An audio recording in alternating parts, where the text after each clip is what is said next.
लोकाभिरामं रणरङ्गधीरं राजीवनेत्रं रघुवंशनाथं कारुण्यरूपं करुणाकरं तं श्रीरामचन्द्रं शरणं प्रपद्ये। कर्पूरगौरं करुणावतारं संसारसारं भुजगेन्द्रहारं सदा वसन्तं हृदयारविन्दे भवं भवानी सहितं नमामि। अतुलित बलधामं हेमशैलाभदेहं धनुजवन कृशानूनं ज्ञानिनामग्रगण्यं सकलगुणनिधानं वानराणामधीशं रघुपतिप्रियभक्तं वातजातं नमामि। सीताराम चरण रति मोरे अनुदिन बढ़ाऊं अनुग्रह तोरे। जहि विधिनाथ होई हित मोरा करहूँ सुबेगी दास मैं तोरा। सीताराम राम राम सीताराम राम राम राजा राम राम राम सीताराम राम राम सीताराम राम राम सीताराम राम राम। हरिशरणम भक्तवंशा कल्पतरु भक्तवत्सल शरणागत वत्सल दीनबंधु दया सिंधु कृपा सिंधु भगवान राघव जी की महती कृपा से महती करुणा से शिव पुराण के विदेश्वर संहिता का अध्याय 14 की आज हम आपको कथा सुनाने जा रहे हैं। अध्याय 14 में अग्नि यज्ञ, देव यज्ञ और ब्रह्म यज्ञ आदि का वर्णन है। इसमें साथ ही भगवान शिव के द्वारा 7 वारों का निर्माण तथा उनमें देव आराधना से भिन्न भिन्न प्रकार के फलों की प्राप्ति की कथा है। भगवान शिव के द्वारा 7 दिन जो बनाए गए, किस दिन को किस देवता की आराधना करें, इस कथा में 14वें अध्याय की कथा में मिलेगी। चलते हैं तो एक बार बोलिए देवाधिदेव महादेव की जय। ऋषियों ने कहा, प्रभु अग्नि यज्ञ, देव यज्ञ, ब्रह्म यज्ञ, गुरु पूजा तथा ब्रह्म तृप्ति का हमारे समक्ष क्रमशः वर्णन कीजिए। सूत जी बोले,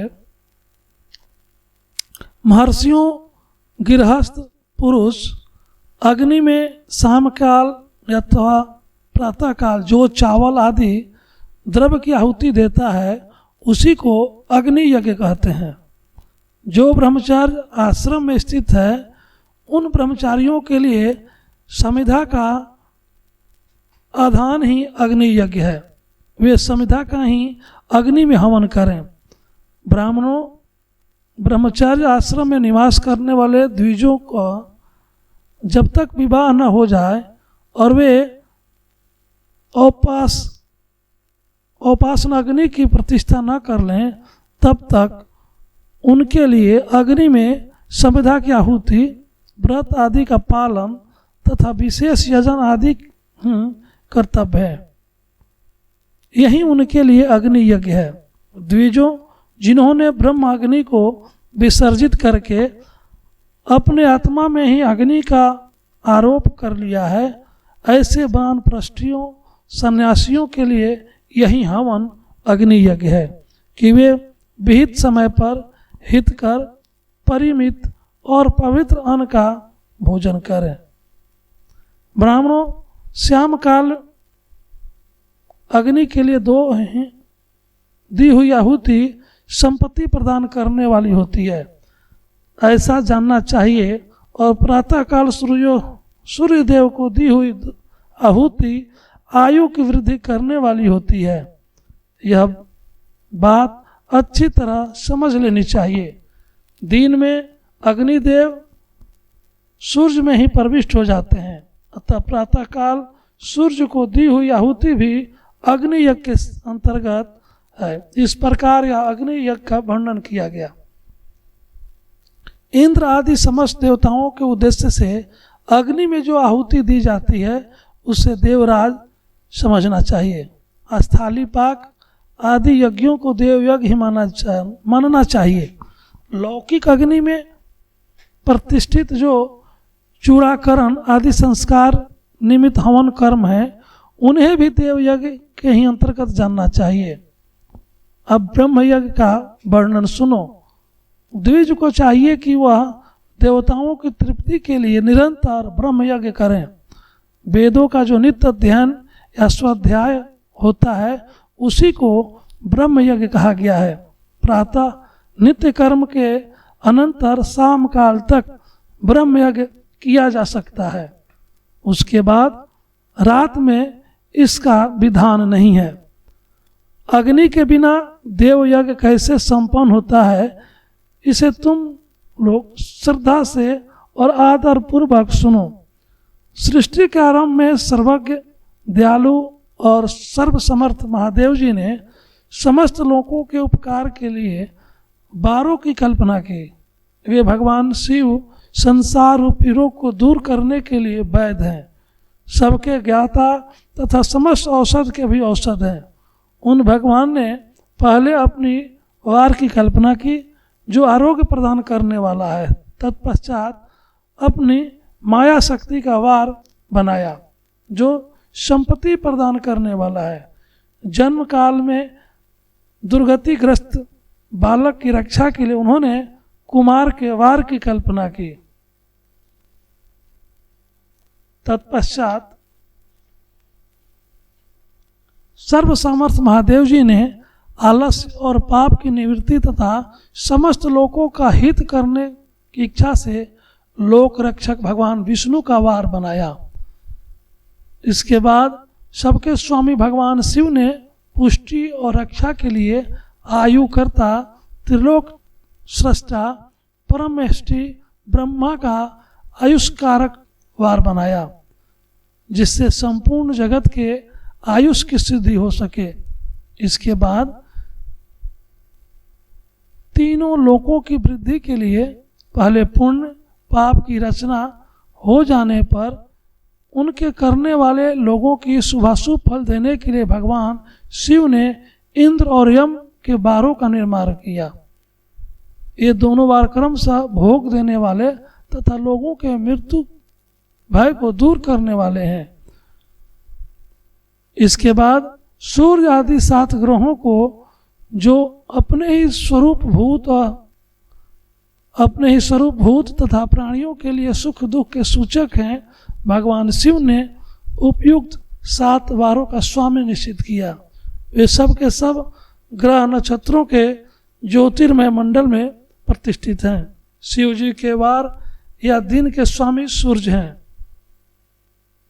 शक्ति संबंधी वार के स्वामी सोम है। कुमार संबंधी दिन के अधिपति मंगल है। विष्णु के वार के स्वामी बुध हैं। ब्रह्मा जी के वार के अधिपति बृहस्पति हैं। इंद्र वार के स्वामी शुक्र और यम वार के स्वामी शनिश्चर है। अपने अपने वार में की हुई उन देवताओं की पूजा अनेक उनके अपने अपने फल को देने वाली होती है। सूर्य आरोग्य के और चंद्रमा संपत्ति के दाता हैं।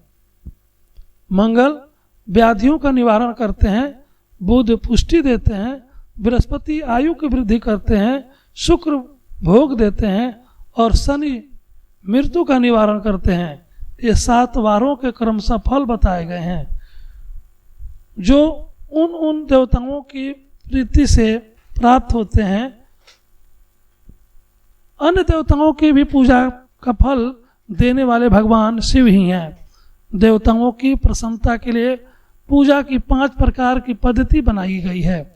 उन देवताओं के मंत्रों का जप यह पहला प्रकार है, उनके लिए होम करना दूसरा, दान करना तीसरा तथा तप करना चौथा प्रकार है। किसी वेदी पर, प्रतिमा में, अग्नि में अथवा ब्राह्मण के शरीर में आराध्य देवता की भावना करके 16 उपचारों से उनकी पूजा या आराधना करना 5वां प्रकार है। इनमें पूजा के उत्तरोत्तर आधार श्रेष्ठ हैं। पूर्व के अभाव में उत्तरोत्तर आधार का अवलंबन करना चाहिए। दोनों नेत्रों तथा मस्तक के रोग में और कुष्ठ रोग के शांति के लिए भगवान सूर्य की पूजा करके ब्राह्मणों को भोजन कराएं। तदंतर 1 दिन, 1 मास, 1 वर्ष अथवा 3 वर्ष तक लगातार ऐसा साधन करना चाहिए। इससे यदि प्रबल प्रारब्ध का निर्माण हो जाए तो रोग एवं जरा आदि रोग नाश हो जाता है। इष्ट देव के नाम मंत्रों का जप आदि साधन बार आदि के अनुसार फल देते हैं। रविवार को सूर्य देव के लिए, अन्य देवताओं के लिए तथा ब्राह्मणों के लिए विशिष्ट वस्तु अर्पित करें। यह साधन विशिष्ट फल देने वाला होता है तथा इसके द्वारा विशेष रूप से पापों की शांति होती है। सोमवार को विद्वान पुरुष संपत्ति की प्राप्ति के लिए लक्ष्मी आदि की पूजा करें तथा सपत्निक ब्राह्मणों को घृत पक्व अन्न का भोजन कराएं। मंगलवार को रोगों की शांति के लिए काली आदि का पूजन करें और उड़द, मूंग एवं अरहर दाल आदि से युक्त अन्न ब्राह्मणों को भोजन करावें। बुधवार को विद्वान पुरुष दधि युक्त अन्न से भगवान विष्णु का पूजन करें। ऐसा करने से सदा पुत्र, मित्र और कलत्र आदि से की पुष्टि होती है। जो दीर्घायु होने की इच्छा रखता हो वह गुरुवार को देवताओं की पुष्टि के लिए वस्त्र, यज्ञोपवीत तथा घृत मिश्रित खीर से यजन पूजन करें। भोगों की प्राप्ति के लिए शुक्रवार को एकाग्रचित्त होकर देवताओं का पूजन करें और ब्राह्मणों की तृप्ति के लिए षड्रस युक्त अन्न दें। इसी प्रकार स्त्रियों की प्रसन्नता के लिए सुंदर वस्त्र आदि का विधान है। शनिवार शनिश्चर अपमृत्यु का निवारण करने वाले हैं। उस दिन बुद्धिमान पुरुष रुद्र आदि की पूजा करें। तिल के होम से, दान से देवताओं को संतुष्ट करके ब्राह्मणों को तिल मिश्रित अन्न का भोजन करावें। जो इस तरह देवताओं की पूजा करेगा वह आरोग्य आदि फल का भागी होगा। देवताओं के नित्य पूजन, विशेष पूजन, स्नान, दान, जप, होम तथा ब्राह्मण तर्पण आदि में एवं रवि आदि वारों में विशेष तिथि और नक्षत्रों का योग प्राप्त होने पर विभिन्न देवताओं के पूजन में सर्वज्ञ जगदीश्वर भगवान शिव ही उन देवताओं के रूप में पूजित हो सब लोगों का आरोग्य आदि फल प्रदान करते हैं। देश, काल, पात्र, द्रव्य, श्रद्धा एवं लोक के अनुसार उनके तारतम्य क्रम का ध्यान रखते हुए महादेव जी आराधना करने वाले लोगों को आरोग्य आदि फल देते हैं। शुभ मांगलिक कर्म के आरंभ में और अशुभ अंत्येष्टि आदि कर्म के अंत में तथा जन्म नक्षत्र के आने पर गृहस्थ पुरुष अपने घर में आरोग्य आदि की समृद्धि के लिए सूर्य आदि ग्रहों का पूजन करें। इससे सिद्ध है कि देवताओं का यजन संपूर्ण अभिष्ट वस्तुओं को देने वाला है। ब्राह्मणों को देव यजन कर्म वैदिक मंत्र के साथ होना चाहिए। यहाँ ब्राह्मण शब्द क्षत्रिय और वैश्य का भी उपलक्षण है। शूद्र आदि दूसरों का देवयज्ञ तांत्रिक विधि से होना चाहिए। शुभ फल की इच्छा रखने वाले मनुष्यों को 7 ही दिन अपनी शक्ति के अनुसार सदा देव पूजन करना चाहिए। निर्धन मनुष्य तपस्या, व्रत आदि के कष्ट सहन द्वारा और धन के द्वारा देवताओं की आराधना करें। वह बार बार श्रद्धापूर्वक इस तरह के धर्म का अनुष्ठान करता है और बार बार पुण्य लोक में नाना प्रकार के फल भोगकर पुनः इस पृथ्वी पर जन्म ग्रहण करता है। धनवान पुरुष सदा भोग सिद्धि के लिए मार्ग में वृक्ष आदि लगाकर लोगों के लिए छाया की व्यवस्था करें। जलाशय, कुआं, बावली और पोखरे बनवाएं। वेद शास्त्रों की प्रतिष्ठा के लिए पाठशाला का निर्माण करें तथा अन्य प्रकार से भी धर्म का संग्रह करता रहे। धनी को यह सब कार्य सदा ही करते रहना चाहिए। समय अनुसार पुण्य कर्मों के परिपाक से अंतःकरण शुद्ध होने पर ज्ञान की सिद्धि हो जाती है। द्विजों, जो इस अध्ययन को सुनता, पढ़ता अथवा सुनाने की व्यवस्था करता है उससे देवयज्ञ का फल प्राप्त होता है। हरिशरणम, आपने शिव पुराण विदेश्वर संहिता के 14वें अध्याय की कथा सुनी। आप हमारे चैनल को सब्सक्राइब नहीं किए हैं तो हमारे चैनल को सब्सक्राइब करें ताकि इसमें समय समय पर तरह तरह की कथाएं आपको सुनने को मिलेंगी। चैनल में आप पूर्व में जाएंगे तो गरुड़ पुराण, शिव पुराण की कथाएं चल रही है, श्री रामचरितमानस की कथाएं भी इसमें मिलेगी। तो हमारे चैनल को सब्सक्राइब करें, बेल आइकन को दबाएं और अधिक से अधिक वीडियो को शेयर करें। सादर जय सिया राम।